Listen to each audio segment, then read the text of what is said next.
Tunjukkan ketidakdewasaan. Itu sebabnya saudara kasih dalam nama Tuhan Yesus Kristus, sekarang ini hati-hati dengan apa yang kau perkatakan. Apakah perkataanmu itu hanya untuk membenar-benarkan dirimu sendiri? Karena saya terus terang, karena ada banyak orang yang memang benar tapi tidak ada gunanya bagi dunia ini. Memang kau benar, kau berkata ada banyak orang yang mati karena virus corona, tapi tidak ada gunanya bagi saya. Tidak ada gunanya bagi orang yang sedang sakit di rumah sakit memperjuangkan kehidupannya. Apa yang mereka butuh? Yang mereka butuh adalah harapan, bukan harapan palsu, yaitu harapan tentang kehidupan. Kalau mereka tidak dapat hidup lagi di dunia ini, mereka bisa hidup di sorga yang kekal. Itu yang mereka butuhkan. Betapa indahnya kalau ada orang-orang yang bisa membawakan harapan bagi mereka di kedua-duanya. Masih bisa hidup di dunia ini, masih bisa melihat anak cucu, masih bisa lagi untuk hidup di sorga yang kekal. Itu yang kita butuhkan. Itu sebabnya berhati-hati dengan apa yang saudara teruskan kepada orang-orang. Berhati-hati apa yang saudara katakan kepada orang-orang. Berhati-hati dengan status saudara. Banyak hidup hamba Tuhan yang dihancurkan karena perkataan-perkataan buruk orang-orang, karena hoax. Banyak hidup orang yang dihancurkan. Beberapa waktu yang lalu saudara, ada hamba-hamba Tuhan yang berusaha menghancurkan hidup saya dengan perkataan-perkataan hoax. Tapi Tuhan baik. Inilah bukti nyata di depan saudara bahwa Tuhan bisa memulihkan. Saya berkata kepada saudara, pada waktu itu saya berkata kepada Tuhan bahwa sesungguhnya yang dimiliki oleh seorang hamba Tuhan, segala-galanya hanya nama baik. Karena dengan nama baik ini hamba Tuhan mempunyai kehidupannya. Tapi ada orang-orang jahat yang mau menghancurkan nama baik saya, supaya saya kehilangan kehidupan. Pada saat itu saya berdoa kepada Tuhan dan saya berkata, Tuhan, sudah hilang segalanya. Sudah tidak ada gunanya lagi. Sudah tidak ada lagi rasanya melayani. Sudah tidak ada gunanya lagi semua pelayanan yang dibangun selama berpuluh-puluh tahun. Tapi Tuhan berkata, firman Tuhan yang saya sampaikan pada hari ini, tidak, engkau tidak kehilangan segalanya. Dan oleh karena itu saya katakan pada saudara, engkau tidak kehilangan segalanya. Tidak kehilangan segalanya. Tuhan bisa pulihkan, Tuhan bisa balikan, Tuhan bisa angkat kembali, Tuhan bisa bela, dan Tuhan bisa melakukan pekerjaan-pekerjaan yang besar. Itu sebabnya bangun dan bangkit. Dan jangan jadi orang bodoh, jangan jadi orang jahat yang kerjanya menghancurkan hidup orang lain. Tapi jadilah orang yang membawakan harapan, jadilah orang yang membawakan kehidupan, jadilah orang yang membawakan berkat bagi sekeliling. Inilah gunanya kita hidup di dunia ini. Inilah gunanya kita diberkati, supaya kita menjadi berkat. Nah saudara kasih dalam nama Yesus, kalau kita belum bisa memberkati dengan perkataan kita, kita belum bisa memberkati dengan status-status kita, maka berdiam dirilah. Tetapi tetap tersenyum, tetap semangat, tetap menyala-nyala. Walau kelihatannya tidak ada gunanya lagi. Sama seperti Yairus, kelihatannya tidak ada gunanya Yesus datang ke rumahnya lagi. Tidak ada gunanya penyertaan Tuhan, tidak ada gunanya undangannya, tidak ada gunanya pujian penyembahannya, tidak ada gunanya semua persembahannya, tidak ada gunanya semuanya pemberiannya, tidak ada gunanya penyangkalan dirinya dan kerendahan hatinya. Tetapi dia tetap berjalan bersama dengan Yesus. Dia tetap berjalan dan dia tetap sama-sama dengan Yesus. Saya berdoa engkau juga mengerti, tetap tersenyum, tetap semangat, tetap memberikan yang terbaik, tetap memuji dan menyembah Tuhan, tetap beriman dan berharap, karena engkau belum kehilangan segala-galanya. Sebab walaupun engkau kelihatannya banyak kehilangan, Yesus tetap bersama-sama dengan engkau. Walaupun kau kehilangan pekerjaanmu, walaupun kau kehilangan hubungan-hubunganmu, walaupun kau kehilangan teman-temanmu, engkau kehilangan apapun, Yesus tetap ada bersama-sama dengan engkau. Dan di mana ada Yesus, di situ pasti ada pekerjaan yang indah. Nah Bapak Ibu Saudara-saudari, Tuhan Yesus berkata, jangan takut, percaya saja. Seolah-olah Tuhan Yesus mengatakan kepada Yairus dan kepada kita semuanya, engkau datang menemuiku karena ada iman dan pengharapan kepadaku. Sekarang ini ketika situasi bertambah berat, jangan kehilangan itu. Walau apapun yang terjadi, tetap berpegang pada iman dan pengharapan yang mula-mula. Pada saat ini Anda menonton live streaming karena ada iman dan pengharapan Anda kepada Tuhan. Walau apapun yang terjadi sepanjang bulan ini, jangan takut, percaya saja. Walau ketika saudara datang kepada Yesus dan Tuhan mulai menjamah saudara, ada yang mulai disembuhkan Tuhan, ada yang diberikan kelahiran baru, ada yang diberikan damai. Nah, saudara tahu, saudara datang pada Yesus karena ada iman dan pengharapan saudara. Di dalam pengikutan kita pada Yesus tidak ada semuanya yang enak-enak, pasti ada tantangan. Dan mungkin pada saat ini ada tantangan yang besar. Pegang teguh iman saudara. Kalau Yesus pernah berbuat pada saudara, dia akan melakukannya lagi. Kalau saudara sudah pernah berdoa dan Tuhan berikan pekerjaan, Tuhan berikan peningkatan. Saat ini saudara di PHK, Alkitab berkata, jangan takut, percaya saja. Pegang teguh iman saudara. Tadinya saudara sudah pernah berdoa dan Tuhan sudah berikan pada saudara pekerjaan. Sekarang ini mari kita berdoa lagi. Tuhan akan berikan pekerjaan yang lebih baik lagi pada saudara. Nah saudara, pegang teguh iman saudara. Jangan takut, percaya saja. Walaupun sekarang ini kita tidak bisa beribadah ke rumah Tuhan, hanya melalui online. Ada banyak DM, ada banyak orang-orang yang berkata, Pak, tidak sama rasanya. Iya ibu, iya inang, iya amang, iya bapak, iya om. Memang gak sama rasanya. Saya juga berkhotbah di depan ini gak sama rasanya. Kalau saya ditanya, saya lebih suka berkhotbah di depan saudara. Saya lebih suka memandang wajah saudara, melihat reaksi saudara, dan sama-sama kita bisa menikmati hadirat Tuhan. Memang tidak sama rasanya. Tetapi saya tetap memegang teguh iman saya. Saya tetap memegang teguh pengharapan saya. Dan saudara lihat, walaupun saya berkhotbah sendirian di sini, tidak ada orang yang bersama-sama, tidak ada jemaat, tidak ada sautan amin dari saudara, tidak ada senyum saudara, tidak ada tepuk tangan kemuliaan bagi Tuhan di sini. Tetapi yang mau saya katakan, saya tetap melakukan yang terbaik. Saya tetap tersenyum, dan saya tidak mengurangi sedikit pun, tetap gaspol dari sini. Saya berdoa saudara juga demikian. Nah saudara, tahukah saudara bagi saya ini kehidupan saya, ini pekerjaan saya, ini usaha saya. Dan sepertinya setan mengambil semuanya daripada saya. Tidak, saya belum kehilangan semuanya dan saya tidak akan kehilangan semuanya. Hal yang sama jadi pada saudara juga, bahwa apapun yang dilakukan setan, engkau tidak kehilangan semuanya. Kenapa? Karena Yesus masih ada bersama-sama dengan kita. Nah Bapak Ibu Saudara-saudari, apa yang harus kita buat? Hati-hati dengan ucapan kita. Nomor 2, apa yang harus kita buat? Dengan cepat, waktunya untuk membuang segala yang merintangi. Ibrani 12 ayat 1. Karena kita mempunyai banyak saksi bagaikan awan yang mengelilingi kita, marilah kita menanggalkan semua beban dan dosa yang begitu merintangi kita, dan berlomba dengan tekun dalam perlombaan yang diwajibkan bagi kita. Lihatlah bagaimana Tuhan Yesus ketika datang perkataan-perkataan negatif itu, dia tidak menghiraukannya. Dan dia tidak membawa semua murid-muridnya. Markus 5 ayat 36-37 dikatakan, Yesus tidak menghiraukan perkataan mereka dan berkata kepada kepala rumah ibadat, jangan takut, percaya saja. Lalu Yesus tidak memperbolehkan seorang pun ikut serta, kecuali Petrus, Yakobus, Yohanes, dan Yohanes saudara Yakobus.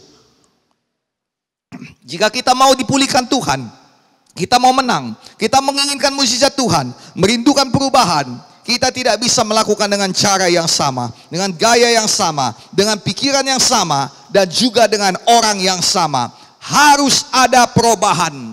Nah saudara kasih dalam nama Yesus, kau tidak bisa bawa semuanya. Kadangkala kita mau bawa semuanya. Kita mau bawa keluarga kita mau bawa tetangga kita mau bawa family kita. Oh saudara, tidak bisa. Kenapa? Karena mereka tidak satu visi dengan kita. Mereka tidak mengerti tentang apa yang Tuhan kerjakan dalam hidupmu. Mereka tidak tahu tentang tujuan yang sedang Tuhan bawakan dalam hidupmu. Lihat baik-baik, ketika Yesus datang, dia punya tujuan. Mengapa dia datang ke rumah Yairus? Yaitu untuk membawakan kepada Yairus anak perempuannya yang kembali sehat walau apapun keadaannya. Yesus punya tujuan untuk menunjukkan pada Yairus bahwa kuasanya lebih dari kuasa penyakit, bahkan kuasanya lebih daripada kuasa kematian. Yesus punya tujuan untuk mengatakan pada Yairus, aku Tuhan yang menggenapi kerinduan hatimu, aku Tuhan yang menjawab doamu, aku Tuhan yang memberikan kepadamu apa yang kau minta kepadaku, dan aku Tuhan tidak pernah gagal. Dan saudara, tahukah saudara, orang-orang yang datang di sana tidak mengerti. Dan saudara, tahukah saudara bahwa murid-murid Yesus juga tidak semuanya mengerti. Itu sebabnya Yesus tidak bisa bawa masuk semuanya. Yesus tidak bisa melakukan mukjizatnya di tengah-tengah orang-orang yang tidak percaya. Ketika Yesus datang, dia memberitahukan kepada mereka apa yang menjadi tujuan kedatangannya. Yesus berkata, mengapa engkau menangis? Dan memang betul, mereka tidak perlu menangis karena Yesus sudah hadir di tengah-tengah mereka. Dan saudara, kita tidak perlu lagi putus asa, kita tidak perlu menangis, kita tidak perlu takut, kita tidak perlu marah. Kenapa? Karena Yesus ada bersama-sama dengan saudara. Saudara tidak perlu kecewa pada bosmu. Saudara tidak perlu marah kepada perusahaan yang memecat engkau. Saudara tidak perlu marah dan ketakutan akibat keadaan dan situasi seperti ini. Saudara tidak perlu marah kepada orang-orang bodoh yang bandel, yang tetap saja tidak mengikuti peraturan pemerintah dan juga himbauan pemerintah. Kenapa kita tidak perlu marah demikian? Kenapa kita tidak perlu kecewa, tidak perlu takut? Karena Yesus ada. Yesus sudah hadir bersama-sama dengan kita. Yesus berkata, mengapa engkau menangis? Yesus katakan tujuannya, anak itu tidak mati, anak itu hanya tidur. Karena bagi Yesus membangkitkan orang mati sama seperti membangunkan orang tidur. Sangat mudah sekali. Tetapi orang-orang tidak percaya. Mereka tidak datang dengan tujuan yang sama dengan Yesus. Yesus datang dengan tujuan membangkitkan. Yesus datang dengan tujuan mengembalikan. Yesus datang dengan tujuan memulihkan. Yesus datang dengan tujuan untuk membawa kembali anak perempuan ini kepada Yairus. Tetapi orang ini datang untuk mengatakan perpisahan. Orang ini datang untuk menangisi. Orang ini datang untuk meratapi. Orang ini datang untuk menyampaikan simpati tetapi tidak mengubah keadaan. Berbeda tujuan. Itu sebabnya Yesus tidak bisa membawa mereka masuk. Alkitab mengatakan Yesus mengusir mereka. Dengar baik-baik. Orang yang sama, yang tadinya adalah orang-orang yang menunjukkan simpati, tetapi tidak ada perubahan, adalah orang yang sama yang mengolok-olok Yesus. Mengapa mereka mengolok-olok Yesus? Sederhana, karena mereka tidak tahu tujuan Yesus datang. Ada banyak orang yang tidak tahu tujuan Yesus datang dalam hidupmu. Ada banyak orang yang tidak tahu tujuan Yesus, tujuan Tuhan, mengapa engkau membuka usaha ini.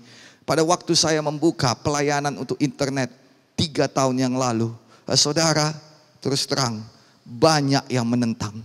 Nah, petinggi-petinggi di GKII, Pusat Medan, hamba-hamba Tuhan cabang banyak menentang. 2 tahun yang lalu pada summit, 2 tahun yang lalu, saya angkat handphone saya dan saya katakan, sekarang ini gerbang dunia ada di handphonemu, bukan lagi di airport.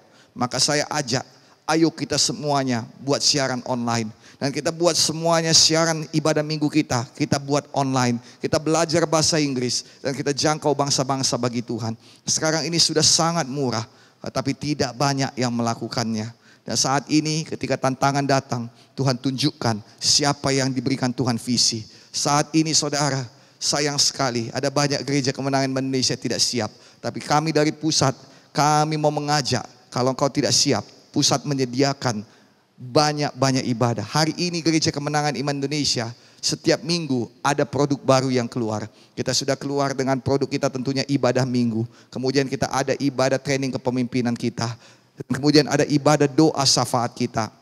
Kemudian lagi saudara ada ibadah pemuda-pemudi kita. Dan kemudian sudah ada juga ibadah sekolah minggu anak kita. Nah, saudara kasih dalam nama Yesus, minggu depan akan ada lagi produk yang baru lagi. Setiap minggu ada keluar produk baru. Banyak gereja-gereja saudara tidak mampu berproduksi demikian. Kami ajak untuk boleh bergabung bersama dengan kita. Selagi Tuhan berikan kemampuan pada Gereja Kemenangan Indonesia Pusat Medan, kami tidak berkata kami hebat. Kami berkata selagi engkau belum mampu, engkau boleh bersama-sama dengan kami. Dan saudara kasih dalam nama Yesus, sangatlah kami berbangga hati dan bersyukur pada Tuhan. Merendahkan diri lebih lagi. Kalau pada saat yang demikian Tuhan tunjukkan bahwa 3 tahun yang lalu visi yang diberikan Tuhan kepada saya tidak salah. Adalah untuk hari seperti ini. Di mana engkau hari ini yang mendengarkan dan yang melihat bisa diberkati.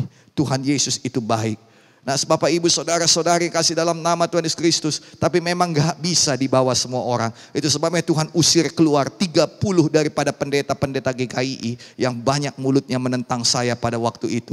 Tuhan usir keluar. Mereka menjelekkan nama saya seolah-olah mereka yang benar. Tapi hari ini terbukti bahkan ada beberapa di antara mereka yang menonton siaran ini juga. Terima kasih karena balik kembali, dan terima kasih karena tidak kembali lagi bersama dengan kita. Kita terus maju. Saya doakan yang terbaik bagimu dan kiranya Tuhan beserta. Dan jangan lupa bahwa apa yang ditabur dalam hidup ini pasti dituai. Bukan ancaman, sekedar memberitahukan firman Tuhan saja kepada saudara-saudari sekalian. Nah, saudara yang kasih dalam nama Tuhan Yesus Kristus, saya mau berkata kepada saudara, tidak semua orang bisa engkau bawa. Mengapa? Karena dia tidak mengerti kehendak Tuhan. Dengarkan baik-baik. Ada orang yang mengolok-olok dan Alkitab berkata Yesus mengusir mereka semua. Tidak heran ada orang-orang yang diusir keluar daripada GKII. Kenapa? Karena memang mereka tidak satu visi. Mereka tidak mengerti apa yang sedang Tuhan kerjakan. Tuhan sedang mengerjakan untuk mempersiapkan dirimu di masa yang akan datang. Tuhan kerjakan mempersiapkan usahamu untuk tantangan yang akan datang. Akan ada elevation, akan ada peningkatan, akan ada berkat yang luar biasa, berkat bangsa-bangsa kepadamu. Dan tidak semua orang bisa mengerti itu. Banyak orang hanya mau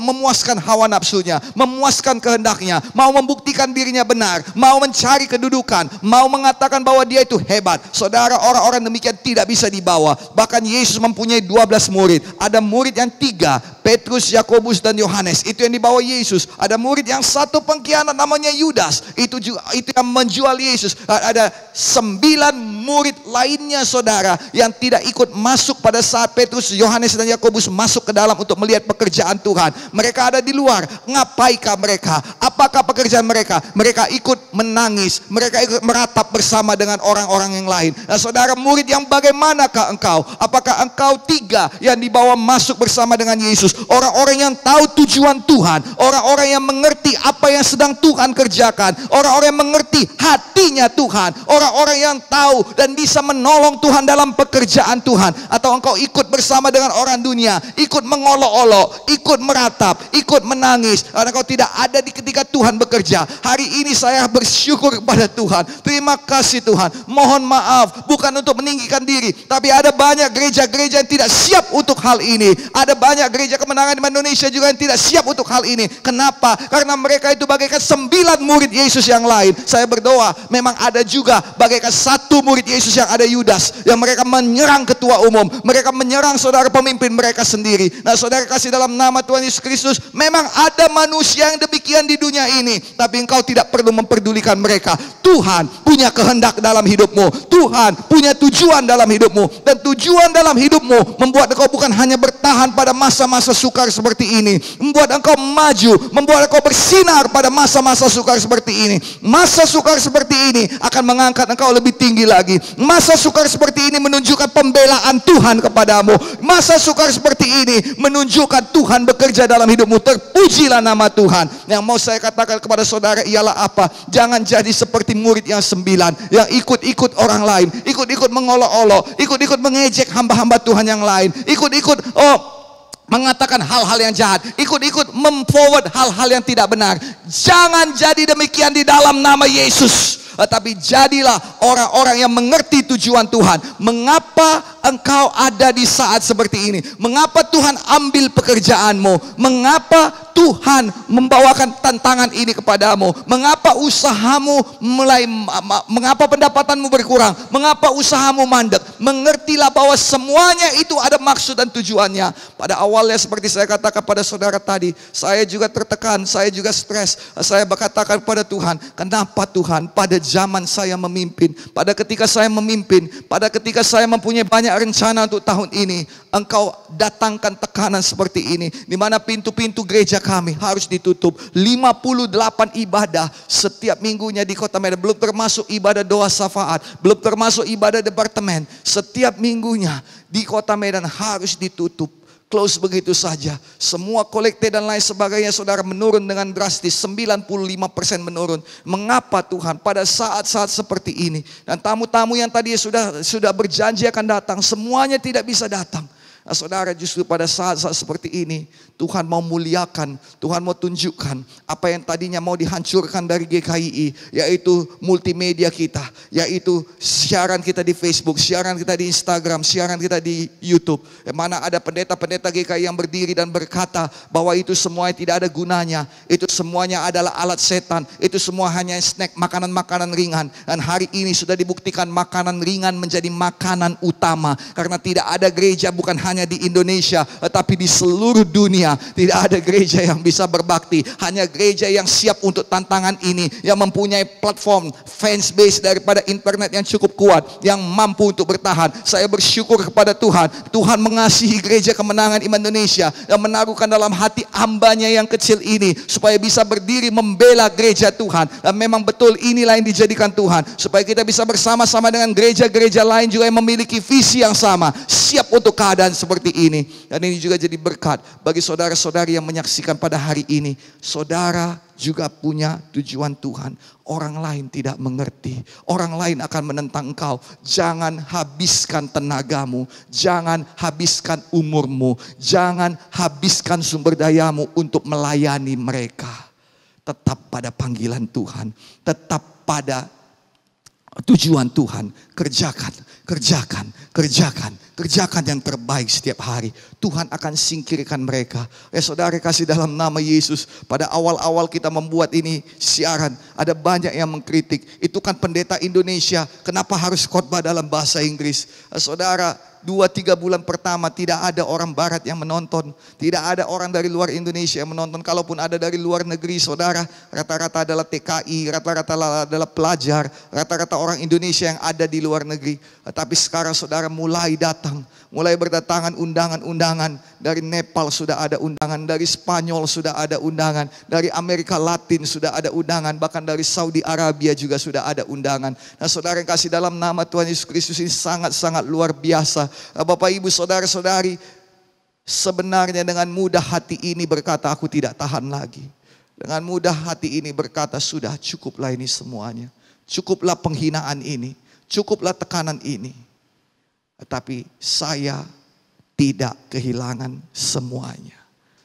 Setan mau mengambil nama baik. Setan mau mengambil harapan. Setan mau menunjukkan fakta bahwa semuanya sudah terlambat. Semuanya tidak ada gunanya. Tapi justru pada saat seperti ini, Yesus baik, Yesus bela, Yesus pulihkan. Bapak Ibu saudara-saudari, apapun yang jadi padamu, ini firman Tuhan bagimu. Bahwa Yairus pun berpikir semuanya sudah terlambat. Tidak ada gunanya. Yang terbaik sudah diambil daripadaku. Aku sudah kehilangan segalanya. Tetapi tidak, selama Yesus masih ada waktunya Tuhan pulihkan. Hari ini kenali tujuan Tuhan dalam hidup saudara. Apakah saudara menjadi murid yang 3? Apakah saudara menjadi murid yang 9? Apakah saudara menjadi murid yang 1 yang mengkhianati Tuhan? Ataukah saudara menjadi orang-orang yang mengolok-olok? Ada banyak orang yang mempunyai pengikut banyak di Instagram, yang mempunyai pengikut banyak di Facebook, yang menjadi influencer, tapi sayangnya isi daripada Instagramnya adalah mengolok-olok gereja, mengolok-olok hamba Tuhan, menyorot kekurangan gereja. Betapa sangat disayangkan.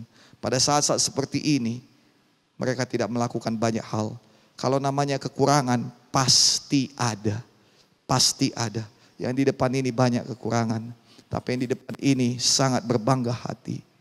Bahwa dengan kekurangan-kekurangan saya, Tuhan masih mau memakai saya. Ada maksud Tuhan. Orang boleh berkata, kau kurang, kau kurang, kau kurang. Ini kurangmu, itu kurangmu, ini kurangmu, itu kurangmu. Dan sepertinya semuanya saya sudah kehilangan semuanya. Tidak. Saya tidak kehilangan semuanya. Saya masih punya kehendak Tuhan. Saya masih punya maksud Tuhan. Saya masih punya penyertaan Tuhan. Saya masih punya bakat dan talenta. Saya masih punya kuasa Tuhan. Saya masih punya iman. Saya tidak kekurangan apapun. Karena dari situ Tuhan dapat kerjakan mukjizat jadi bagimu. Bulan ini engkau tidak kehilangan semuanya. Bulan ini engkau mempunyai semua yang diperlukan agar mukjizat jadi bagimu. Dalam nama Yesus, terima mukjizat Tuhan. Dalam nama Yesus, bangun bangkit, tetap tersenyum, tetap jadi berkat. Dalam nama Yesus, pegang teguh iman, pegang teguh kepercayaanmu. Jadilah dalam nama Yesus. Izinkan saya berdoa bagi kita semuanya. Bapa Sorgawi, di dalam nama Tuhan Yesus Kristus, hari ini hamba-Mu bawakan firman Tuhan.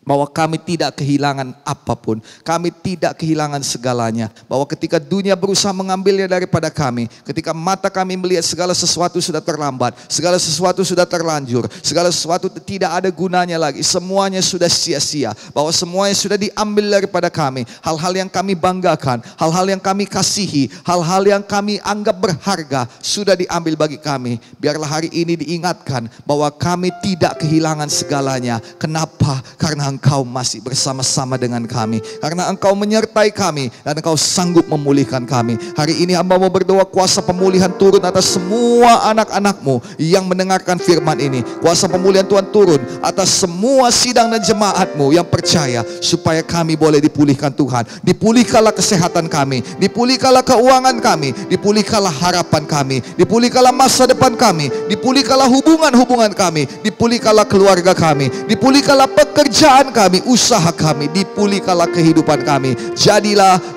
dan jadilah di dalam nama Tuhan Yesus Kristus. Bapa Surgawi, saat ini kami mau berdoa keampunan dosa kami. Maka kami berdoa, darah Yesus tebus kami semuanya. Ampunilah dosa dan kesalahan kami. Jadikanlah kami anak-anak-Mu Bapa.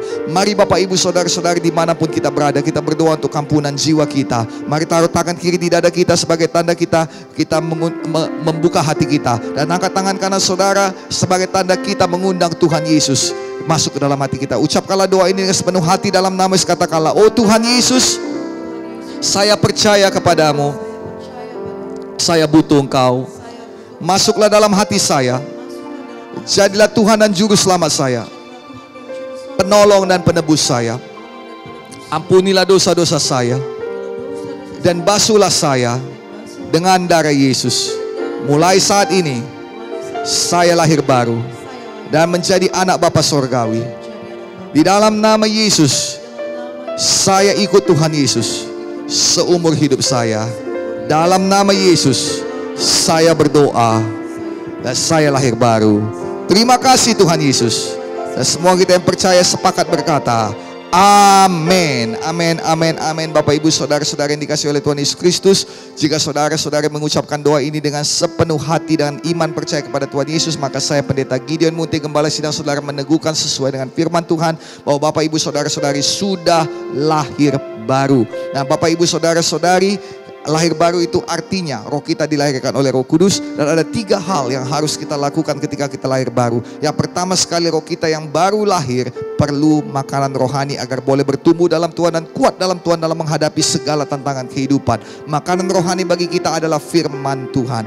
Bacalah Alkitab saudara, dan karena kita belum bisa bertemu, maka ada baiknya kalau saudara bisa melihat pada Facebook kita, Gereja Kemenangan Iman Indonesia Pusat Medan, GKI Pusat Medan, ataupun pada YouTube kita saudara. Di situ ada YouTube Gideon Munte Ministries, dan saudara bisa lihat, dan saudara bisa lihat banyak di sana perpustakaan firman Tuhan yang pasti akan membangkitkan iman saudara. Dan saudara, tadi malam saya mendengar bahwa dari tim multimedia kita sudah memasukkan 5 firman Tuhan yang baru lagi bagi saudara. Dan saya berdoa kiranya saudara semuanya diberkati melalui siaran YouTube kita di Gideon Munte Ministries. Dan yang kedua saudara, mari kita semuanya, roh saudara baru lahir perlu untuk bernafas, dan nafas rohani kita adalah berdoa. Mari kita semua menyangkal diri kita untuk berdoa pada Tuhan. Nomor 3, bahwa roh kita juga memerlukan perlindungan.